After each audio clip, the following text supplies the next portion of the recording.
Hello, and welcome to week 10, lesson 2, where we're going to look at relations and functions. Um, First thing we're going to be able to do is state the difference between a relation and a function, and then determine whether or not a relation is a function by using a few different tools that we'll go through as we go through this video. So first thing is, what's a function? A function machine is what I'm going to use to illustrate kind of what a function is. You see here, it's kind of a silly picture, but you got something that's going to go in, it's going to do something, like 3x minus 2, and it's going to spit something out. So for example, put 5 in. You're going to put 5 in for x. 3 times 5 is 15. 15 minus 2 is going to give me 13, and it's going to spit that out. We can do it with a different number, 6. 3 times 6 is 18. Minus 2 is going to give me 16. Now, those numbers that we put in are called inputs, and the numbers that are spit out are called outputs.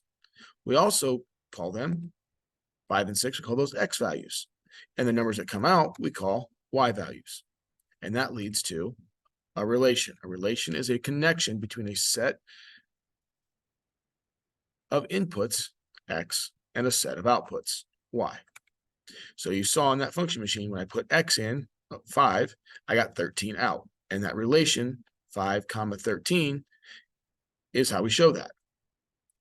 And then we put 6 in and got 16 out.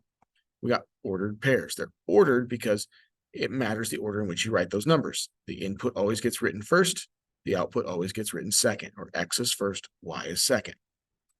Now, a function is a special type of relation where each input has one and only one output.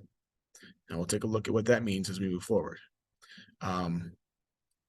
So if you put 5 in, you get only one output, like we did with that function machine. I'm not going to put 5 in and get 13 once, and then I'm going to get a different number the second time. That's a function. Okay, so the first tool we're going to use is a mapping diagram. And a mapping diagram is just a way to visually show a relation. And a relation A here, we're going to have two different problems. It's just a set of ordered pairs. So what we're going to do is we're going to make two ovals. Go ahead and do this in your notes. The oval on the left is going to be your inputs, or your x values. And the oval on the right is going to be your outputs, or your y values. Now, when you're doing this, you do not want to repeat numbers, and you want to write these in order from least to greatest. So the x values are already in order: -4, 2, 3, and 10. And then I'm going to look at my outputs, or the numbers that come out: -7, -7, -7, written 3 times, but we don't want to repeat numbers. So I'm just going to write that -7 once. And then there's also 8. Now, the mapping diagram shows the relation by drawing an arrow. So -4, when I put that in, I get -7. So I draw an arrow to that. Same thing with 2 and 3, and then 10 goes to 8. And we're going to determine by looking at this mapping diagram, is this a function? Yes or no? Well, do any of the inputs have more than one output? They don't, meaning this is a function. Let's look at the next one. The inputs are 3, 3, 4, and 9. 3 was listed twice, so I'm only going to put it on there once, and then 4 and 9. The outputs, -2, -1, 3, and 5. 3 goes to -2 and -1. 4 goes to 5, and 9 goes to 3. Is this a function? It is not. And let's look at the difference here.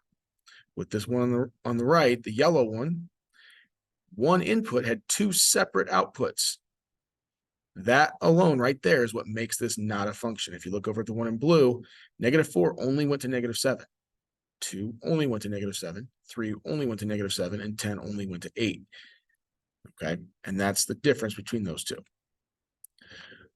Once you have this down, you can look at ordered pairs, like the relation A and relation B on the previous slide, as relations. If there's an x value and a y value in each ordered pair, it is a relation. If the x values of the ordered pairs are repeated, it is not a function. Okay, so I'm going to go back a slide. Relation B was not a function. Look at how the x value was repeated. 3 and 3 was repeated. It does not matter if the y value is repeated. So you saw in relation A, -7, -7, -7 was repeated, but that doesn't matter. It's still, that one was a function. What matters is the x values. If the x value is repeated, it is not a function. So, example 1 here, 3, 4, 2, -6, -3, -6. Is this a function? Pause it. See if you can figure it out. It's a yes or no question. Hopefully you answered yes, because if you look at your x values, there's no repeating there. Is this one a function? Hopefully you see that it is not, because 7 is repeated. Now we can look at tables. Tables are another way to show relations. A table is always going to be a relation. If the x values in the table are repeated, it is not a function. So example 3, there's a table there. Is this a function? Well, look at your x values. Is anything repeated? Nope. What that means is, yes, it's a function. No repeat for x. Yes, it's a function. Example 4, is this one a function? Hopefully you see that those things labeled there in red tell you that it is not, because 8 is repeated in the x. And the last way we're going to look at this is with graphs. There's a vertical line test. And I'm going to tell you what that is. A graph is a function if any vertical line crosses the graph at only one point. If the line crosses the graph at more than one point, it is not a function. It's kind of confusing if you look at it with the words, so I'm going to do some visuals. Okay.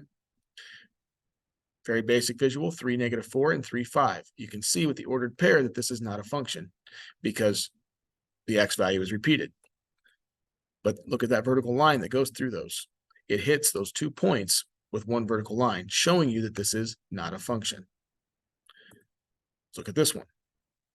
If I would draw a vertical line in there and drag it, imagine I was able to drag this thing across the graph. It would only hit each point one at a time. It would not hit any 2 points at the same time, meaning this one is a function. How about this one, a circle here? Well, if I would pull a vertical line in and draw it through there, you would see that it crosses 2 different spots. Because it hits at 2 different spots, it is not a function. And so all of these ways are ways to see whether a relation is a function. And that concludes lesson 2.